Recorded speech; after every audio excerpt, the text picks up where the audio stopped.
저는 오늘부터 이렇게 수요일에 여러분을 만날 기회가 있을 때마다 데살로니가 후서 말씀을 여러분과 함께 나누려고 합니다. 본격적으로 말씀을 나누기에 앞서서 데살로니가 후서 전체에 대한 개관을 통해 큰 흐름을 먼저 살펴보려 하는데요. 데살로니가 후서는 3장으로 구성된 굉장히 짧은 서신이지만 그 안에 담긴 메시지는 상당히 크다 할 수 있습니다. 무슨 말이냐? 이 데살로니가 후서는 교회와 성도들이 세상의 역사를 어떤 눈으로 바라봐야 하는가 하는 주제에 대한 답이 잘 담겨진 말씀이기 때문입니다. 물론 데살로니가 후서가 역사에 관한 기독교적인 관점을 담고 있는 논문은 아니고요, 우리가 지난번까지 함께 나누었던 데살로니가 전서 말씀처럼 데살로니가에 있는 교회를 위해 기록된 편지이긴 하지만요, 그 안에 역사를 보는 기독교적 관점이 굉장히 잘 녹아 있다는 것이죠. 여러분, 인간의 역사를 어떻게 볼 것인가에 대해서는 크게 2가지 관점이 있다 할 수 있는데요. 대표적으로는 불교가 그렇듯 역사를 순환으로 보는 관점이 하나이고요, 기독교가 그렇듯 선으로 보는 것이 또 다른 하나입니다. 불교는 역사를 억겁의 윤회라고 보고요, 그 밖에 힌두교나 다른 많은 종교 역시 인간의 역사를 순환의 역사로 보면서 지금의 생은 전생의 삶의 결과로, 또 지금 생의 삶의 모양에 따라 다음 생의 삶의 모양이 결정된다고 말하는데요. 교회는 역사를 그렇게 보지 않습니다. 기독교는 창조라는 시작이 분명히 있다 말하고요, 그렇게 시작이 있는 것처럼 마침도 반드시 있을 것이라 가르치는데요.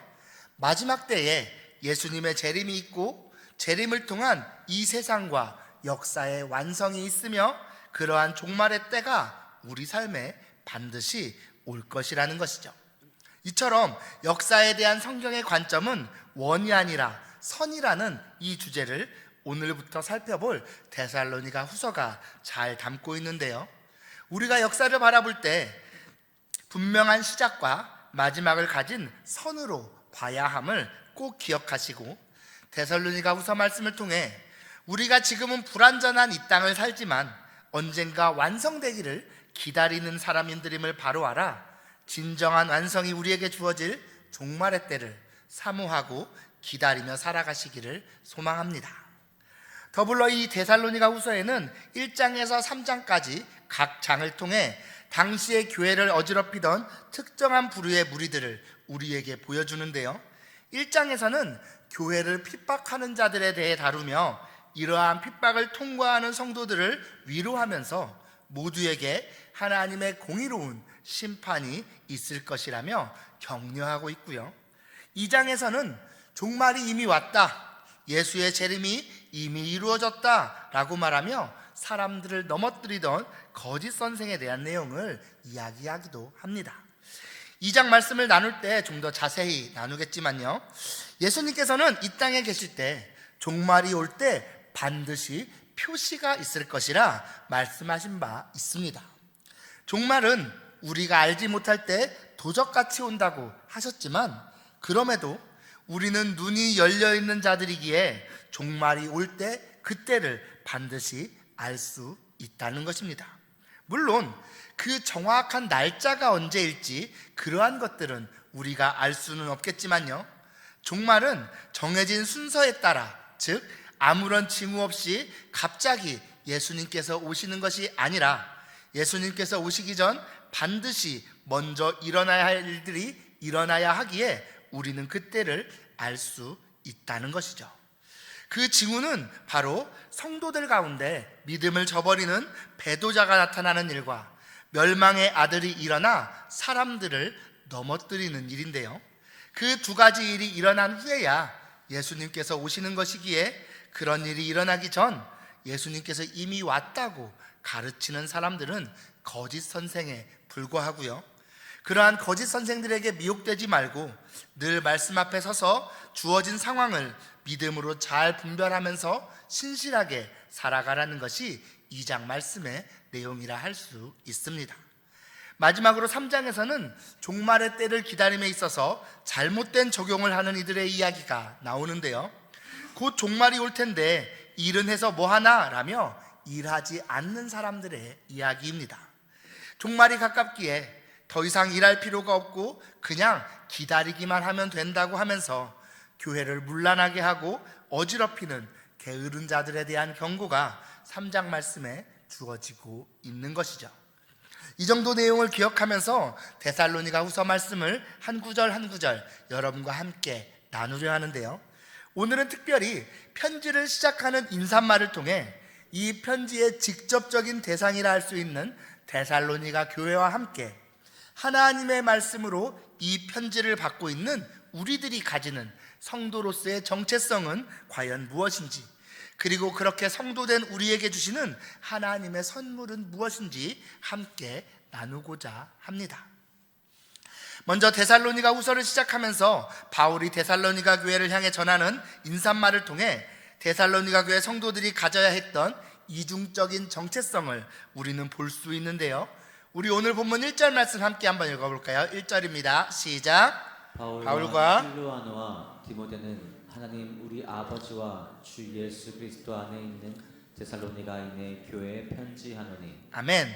여기 보시면 오늘 본문은 이 편지의 1차적인 수신자를 분명히 밝히고 있는데요, 누구냐? 바로 데살로니가인의 교회입니다. 그리고 데살로니가인의 교회라 할 때 그 교회는 어디에 위치하고 있었을까요? 당연히 데살로니가에 있었을 것입니다.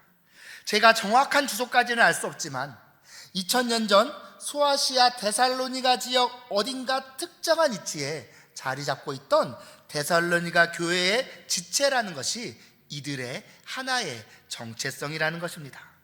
그러면서 바울은 그러한 데살로니가 교회를 무엇이라고도 부르느냐? 하나님 우리 아버지와 주 예수 그리스도 안에 있는 교회라고도 부르는데요, 그렇게 데살로니가라는 지역에 속한 교회인 동시에 하나님 아버지와 주 예수 그리스도 안에 속해 있는 그 교회에 속해 있다는 것이 성도가 가지는 이중적인 정체성이라는 것이죠. 우리도 마찬가지인데요, 우리가 예수님을 믿는다고 할 때 우리 역시 두 가지 소속을 동시에 가지게 됩니다. 일단 우리는 신일교회, 즉 경기도 안양시 만안구 삼덕로 93번지에 위치한 이 교회에 소속되지만요, 동시에 어디에도 속하게 되느냐? 바로 하나님 아버지와 주 예수 그리스도의 교회에도 속하게 된다는 것입니다. 이러한 이중적인 정체성은 우리가 세상과 교회 중 둘 중 하나에만 관심을 가지고 마음을 쏟으며 살아서는 안 된다는 것을 의미하는데요, 지금이야 이런 인식들이 많이 생겨나 나아진 면이 있다고 하지만요, 예전 한때에는 가정을 돌보고 세상을 살피기보다 개인 경건생활이나 전도활동 같은 신앙생활만을 삶의 전부로 삼고 사는 것이 더 깊은 신앙, 더 큰 믿음인 양 여겨던 때가 있는 것이 사실입니다. 제가 대학에 다니던 시절에는 자기 개발이나 생업에는 관심을 두지 않고 경건생활과 교회 활동에만 몰두하면서 거룩한 백수라는 이름으로 불리던 사람들도 있었죠. 하지만 성경은 그 어디에서도 우리에게 교회만 열심히 다니면 믿음이 좋은 사람이라고 가르치고 있지 않습니다. 도리어 우리는 하나님께서 만드시고 우리를 택하여 부르신 바로 이 땅에 심겨진 사람들임을 기억하면서 저나 여러분이 속해 있는 이 땅을 잘 섬기고 세우는 일 역시 마음을 다해야 한다고 말씀하고 있죠. 20세기 신학자인 칼 바르트라는 선생님은 한 손에는 성경을, 한 손에는 신문을 이라는 말을 남긴 바 있는데요, 하나님의 시선, 하나님의 마음이 당신이 창조하신 온 땅의 피조물을 향하고 있음을 기억하면서 우리 역시도 모든 정치, 경제, 사회적 문제들에 관심을 가지고 그것들을 성경에 비추어 해석하며 하나님의 뜻이 조금이라도 더 펼쳐질 수 있는 방향으로 이끌어가야 한다는 의미였습니다. 물론 반대의 경우도 마찬가지라 할 수 있는데요, 하나님의 백성이라 하면서 형식적으로 교회의 이름은 얹어둔 채 실제로는 세상의 기준과 원리에 따라 살며 이 땅에서는 세상의 것을 누리고 신앙은 죽음 이후를 위한 보험 정도로 여겨서는 안 됩니다. 실제로 많은 분이 교회 생활도 열심히 해야 하지만 세상에서도 성공하고 사람들에게 내세울 만한 것이 많아야 잘 사는 인생, 성공적인 신앙인 것처럼 오해하곤 하는데요. 하지만 우리 하나님은 결코 그런 기준을 우리에게 제시하지 않으십니다. 세상 사람들의 눈에 여러분이 어떻게 보이는지, 세상이 여러분을 어떻게 평가하는지는 우리 삶의 일부분일 뿐이고요. 우리는 죽음 이후에나 하나님 나라에 속하게 되는 것이 아니라 이 땅을 살아가는 지금도 이미 하나님 나라에 속한 그러한 백성임을 기억하면서 그러한 소속에 걸맞는 삶을 통해 하나님의 백성된 도리를 충실하게 감당해야 하는 것입니다. 그렇게 우리는 이 땅의 교회 그리고 그리스도 안에서의 교회라는 두 교지 교회에 동시에 속하여 두 교회를 함께 섬겨야 하는 이중적인 정체성을 가진 백성이라는 사실을 기억하며 세상과 교회 한쪽에만 치우치지 않도록 주의해야 하는 것이죠. 이처럼 우리는 세상의 나라의 백성인 동시에 하나님 나라의 백성이라는 이중적 정체성을 가진 자임을 기억하며 어느 한쪽에 치우치지 않는 균형 잡힌 삶을 살아가는 저와 여러분들이 되시기를 소망합니다. 다음으로 오늘 본문은 그렇게 땅에도 속해 있고 하나님 나라에도 속해 있는 교회와 성도들을 위해 하나님께서 주시는 복이 무엇인지를 우리에게 가르쳐 주는데요. 우리의 힘만으로는 두 가지 정체성을 가지고 두 나라를 동시에 섬기며 사는 일이 결코 쉽지 않기에 그런 우리를 도우시고 격려하기 위해 하나님께서 주시는 선물이 있다는 것입니다. 우리 오늘 본문 2절 말씀을 함께 한번 읽어볼까요? 2절입니다. 시작. 하나님 아버지와 주 예수 그리스도로부터 은혜와 평강이 너희에게 있을지어다. 아멘. 여기 보시면 그렇게 이중적인 정체성을 가지고 살아가는 성도들에게 주시는 하나님의 선물이 무엇입니까? 바로 은혜와 평강입니다. 사실 이 말씀은 오늘 본문뿐 아니라 사도 바울이 기록한 대부분의 편지에서 만나볼 수 있는 익숙한 표현인데요. 은혜나 평강에 대한 말씀을 이미 여러 곳에서 들으신 바 있으시겠지만 그렇게 여러 번 들어서라도 꼭 기억해야 할 만큼 중요한 내용이기에 이 시간에 한 번 더 생각해 보고자 합니다. 그러면 둘 중 먼저 은혜에 대한 이야기를 함께 나눠보면요, 은혜는 아무 자격 없는 사람들을 위해 아버지 되시는 하나님께서 주시는 말로 형용할 수 없는 놀라운 선물이라 할 수 있습니다. 아무런 자격과 조건을 구비하지 못한 그러한 존재들을 향해 하나님께서 풍성한 호의와 선물을 관대하게 베풀어 주시는 것을 은혜라고 하는데요. 이러한 은혜가 우리에게 왜 그리 중요하냐 하면 실제로 저나 여러분이 살아가는 이 세상은 하나같이 우리에게 자격, 공로, 조건 혹은 우리의 행위의 결과로서의 열매를 강조하기 때문입니다. 대표적으로요, 돈이 많은 사람은 그 많은 재물로 자신의 가치를 평가하면서 내가 이만큼이나 열심히 살았다라고 말하기도 하고요, 사회적인 신분과 지위가 있고 사람들에게 존경받는 사람들을 향해 세상은 성공했다라고 평가하곤 하는 것이죠. 사실 교회 안에 있는 우리조차도 우리 자신이나 다른 누군가를 향해 그런 기준으로 평가하는 것을 종종 보곤 하는데요. 앞서도 말씀드렸지만 많은 분들이 예수님을 믿고 교회 생활 열심히 하면서도 세상에서도 성공하고 사람들에게 내세울 만한 것이 많이 있어야 성공적인 신앙인 것처럼 생각하곤 하는 것입니다. 그런데 여러분, 그런 생각들은 죄가 왜곡시켜 놓은 세상의 질서가 우리에게 심어 놓은 가짜일 뿐임을 우리는 잊지 말아야 합니다. 자기 능력을 가지고 자기의 신분, 자기의 위치, 이 땅에서의 열매를 가지고 자신의 삶, 자신의 믿음을 평가하려는 것은 어리석은 세상의 구조와 질서를 따르는 것에 불과하기 때문입니다. 여러분, 은혜는요, 아무런 실체 없이 그저 우리의 마음만 매만져 주면서 우리를 희망 고문하는 그러한 추상적인 것이 아니라 저와 여러분의 삶에 실제적인 영향을 가져다 주는데요. 우리 로마서 5장 21절 말씀 함께 한번 읽어볼까요? 시작. 이는 죄가 사망 안에서 왕노릇한 것 같이 은혜도 또한 의로 말미암아 왕노릇하여 우리 주 예수 그리스도로 말미암아 영생에 이르게 하려 함이라. 아멘. 여기 보시면요, 우리가 살아가는 이 세상의 질서와는 매우 다른 새로운 한 질서가 예수 그리스도로 말미암아 우리에게 들어왔다고 말씀하는데요, 바로 은혜가 왕노릇하는 질서, 은혜가 통치하는 질서입니다. 여러분과 제가 살아가는 이 땅의 세상은 죄가 사망을 통해서 왕노릇하는 그런 질서를 가진 나라라면, 우리가 속한 하나님의 나라는 은혜가 의를 통하여 통치하고 왕노릇하는 질서를 가진 나라라는 것이죠. 그런 만큼 예수 그리스도로 말미암아 새로운 삶을 시작하게 된 우리들은 이렇게 은혜로 세상을 다시 보고 은혜로 우리의 삶을 새롭게 바라보는 감각들을 깨우쳐야 하는데요, 세상의 방식대로 우리의 능력이나 성취, 지위를 통해 우리 자신 그리고 이웃들을 보려 해서는 안 되고요, 하나님께서 우리에게 허락하신 대로 그리스도의 은혜를 통해 모두를 바라볼 수 있어야 합니다.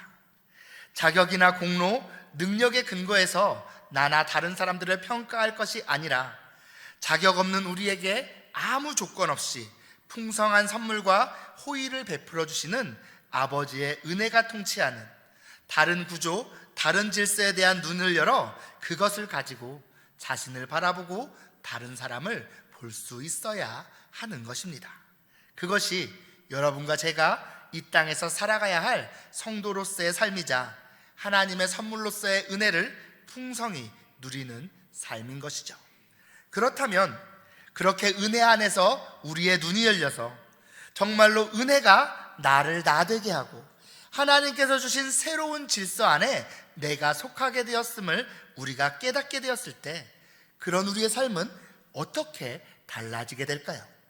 고린도전서 4장 말씀이 우리에게 그것을 잘 보여주는데요, 우리 고린도전서 4장 6절과 7절 말씀도 함께 한번 읽어보겠습니다. 시작. 너희로 하여금 기록된 말씀 밖으로 넘어가지 말라 한 것을 우리에게서 배워 서로 대적하여 교만한 마음을 가지지 말게 하려 함이라. 누가 너를 남달리 규발하였느냐? 내게 있는 것 중에 받지 아니한 것이 무엇이냐? 내가 받았은즉 어찌하여 받지 아니한 것 같이 자랑하느냐? 아멘. 여기 보시면 바울은요, 은혜를 잘 모르는 사람들과 은혜를 알고 있는 사람들을 대조하면서 은혜를 모르는 세상 사람들에 대해 끝없이 자랑한다 말씀합니다. 왜 그럴까요? 세상은 자신이 그 모든 것을 이루었다고 생각하기 때문입니다. 자기 능력, 자기 노력으로 이룬 것이기에 자기 자랑이 되는 것이죠. 하지만 성도는 그렇지 않습니다. 모든 것이 은혜로 받은 것이라 믿기에 성도에게는 자랑할 만한 것이 없습니다. 다 주님께 받은 것으로 생각하기에 자기 손에 있는 것으로 자신이 누리기보다 더 섬기려 하고요, 아무리 많은 것을 가지고 있다 한들 어떻게든 더 종이 되고 낮아지고 희생하려고 하지, 그것으로 자신을 높이고 자랑하려 하지 않는 것입니다. 우리가 하나님의 호의와 그 관대함을 어떤 자격도 없이 경험하며 누리고 있다는 그러한 은혜의 눈이 우리에게 열리게 되면요, 그런 우리에게는 자랑할 것이 아무것도 없어서요, 세상은 어떻게든 조금이라도 더 인정받는 자리, 더 존경받는 자리에 앉기 위해 끝없이 노력하며 살라고 우리에게 말할지 몰라도요, 우리는 그 어느 것도 그저 받은 것일 뿐임을 잘 알기에 잠시 쓰도록 우리에게 맡겨주신 것인 줄을 알기에 주신 것을 가지고 남을 유익하게 하고 남을 잘 섬기고자 하는 세상과는 다른 마음으로 이 땅을 살아가는 것입니다. 그렇게 우리가 은혜로 그저 받은 것인 줄을 알아 깨진 마음, 빚진 마음, 낮아진 마음을 가지고 이 땅을 살아갈 때 세상은 그런 우리 안에서 자신들과 다름을 보기 시작하는데요, 그저 조금 더 착하고 조금 더 바른 정도가 아니라 여러분에게서 자신들과 구별된 다른 사람, 자신들과는 전혀 다른 새로운 질서를 사는 사람을 보게 되는 것입니다. 그렇게 살아갈 때 비로소 저와 여러분의 삶은 이 땅에서의 빛과 소금된 삶이 되는 것이죠. 이러한 사실을 기억하며 하나님의 은혜 안에서 자신과 다른 사람을 다르게 보고 가진 것을 다르게 사용하는 삶을 통해 하나님의 은혜를 풍성히 누리는 구별된 삶 살아가는 저와 여러분들이 다 되시기를 소망합니다. 더불어 이러한 은혜는 저와 여러분의 삶에 또 다른 아주 귀한 선물을 가져다 주기도 하는데요, 그것이 무엇이냐? 바로 평강입니다. 여러분, 무한 경쟁, 적자 생존만이 넘쳐나는 이 세상에서는 그 누구도 진정한 평강을 알 수도 누릴 수도 없는데요, 혹 어쩌다 사람들 사이의 경쟁에서 승리하여 유리한 자리를 차지하게 되었다 해도, 당장에는 많은 것을 가지고 누릴 수 있게 되었다 해도요, 조금만 시간이 흐르면 다른 누군가에게 그 자리를 내줄 수밖에 없는 것이 우리에게 주어진 현실이고요, 그렇게 그 어떤 것도 영원히 보장되지 않는 세상이기에 결국 그 누구도 진정한 평강을 만날 수 없는 것입니다. 그런데요, 은혜 안에서는 다릅니다. 은혜 안에서 하나님이 나를 어떻게 대하시는지를 알게 되면, 하나님이 지금껏 나를 어떻게 사랑하셨고 지금도 어떻게 사랑하시는지를 알게 되면 우리는 그 어떤 어려움, 그 어떤 고난에도 흔들리지 않는 진짜 평강을 경험하게 됩니다. 은혜가 통치하는 새로운 질서를 만나고 나면 진짜 평강 역시 알게 되는 것입니다. 물론 그럼에도 여전히 이 땅에서의 삶은 여러분에게 눈물을 요구할 것이고요, 이후로도 우리는 수많은 질고와 아픔, 실패를 경험하겠지만요, 가장 중심이 되는 문제, 가장 중요한 것이 은혜 안에서 이미 해소되었기에 우리가 이 땅에서 만나는 그 어떤 아픔, 그 어떤 눈물도 우리의 평강을 손댈 수는 없는 것이죠. 그러한 은혜를 깨닫기 전에는요, 아무리 교회를 오래 다닌다 해도 삶 가운데 여러 모양으로 불행을 만날 때마다 우리는 하나님이 대체 나한테 왜 이러실까? 라며 불평하게 되고요, 마치 하나님을 믿지 않을 때처럼 원망만 쏟아낼 뿐이지만요, 은혜 안에서 하나님이 나를 그렇게 생각하시지 않음을 알게 되면요, 고난을 통과할 때도 우리는 평강을 누리게 됩니다. 은혜 안에서 우리가 도무지 갚을 수 없는 엄청난 빚을 이미 모두 탕감받았다는 사실을 깨닫고 나면요, 그 어떤 무거운 짐도 우리의 평강을 빼앗아갈 수는 없는 것이죠. 모태로부터 가지고 태어난 죄로 인해 죽음이라는 형벌을 피할 수 없던 우리가, 용서와 화해를 이야기할 그 어떤 자격도 없던 우리가 그리스도 예수 안에서 은혜로 그 모든 형벌이 탕감되었다는 사실을 기억할 때, 이 땅을 살아가는 동안 그 어떤 질고와 눈물과 아픔을 만난다 해도 우리 안에 주신 근본적인 평강은 사라지지 않는 것입니다. 이것이야말로 진짜 평강, 하나님으로부터 선물처럼 우리에게 임한 평강인 것이죠. 사랑하는 성도 여러분, 그렇게 그리스도 안에서 아무도 손댈 수 없는 진짜 평강이 무엇인지를 제대로 알고 살아갈 때 우리는 세상에서 어떤 지위를 가졌든 가지지 못했든, 무언가 많이 이루었든 그렇지 못했든 우리는 세상의 빛으로 살아갈 수 있습니다. 지금의 불안하고 혼란스러운 세상, 서로를 향한 증오와 적개심만이 넘쳐나는 지금의 세상에서 가장 귀한 것을 이미 값없이 얻었기에 아무런 자랑할 것이 없어도 내세울 것이 없어도 그저 남을 섬기고 희생하는 그런 사람이야말로 지금의 세상이 가장 필요로 하는 선물 같은 존재라 할 수 있는데요. 은혜를 먼저 알고 누리는 저와 여러분이 치열하기만 한 이 경쟁사회, 아무리 노력해도 어떤 소망도 발견하기 힘든 지금의 세상에서 진정한 평강이 무엇인지를 알고 가는 곳마다 그러한 평강으로 다른 이들을 위로하고 보듬어 준다면 그런 저와 여러분이야말로 이 땅 가운데 생명을 전하는 빛과 소금 같은 존재가 된다는 것입니다. 이러한 사실을 기억하며 은혜 안에서만 누릴 수 있는 진정한 평강을 남은 삶 가운데 풍성히 누리며 그러한 평강으로 세상을 위로하는 저와 여러분들 다 되시기를 소망합니다. 이제 말씀을 맺겠습니다. 사랑하는 성도 여러분, 하나님께서는 세상을 창조하시기도 전에 이미 저와 여러분을 당신의 백성으로 당신의 나라 가운데 부르셨습니다. 그러면서도 동시에 2025년에 이곳 안양 땅으로 저와 여러분을 부르기도 하셨습니다. 우리는 그렇게 하나님께서 맡기신 이 시대, 이 땅을 섬겨야 하는 동시에 이 땅 가운데 하나님 나라를 세워가야 하는 이중적 정체성을 가진 사람들인 것이죠. 그리고 그런 우리에게 하나님께서는 은혜와 평강이라는 귀한 두 가지 선물을 주셨는데요. 우리가 그 선물을 바로 알고 제대로 누릴 때 우리는 비로소 세상과 다른 기준, 다른 삶으로 세상을 섬기며 세상의 빛과 소금된 삶을 살아갈 수 있는 것입니다.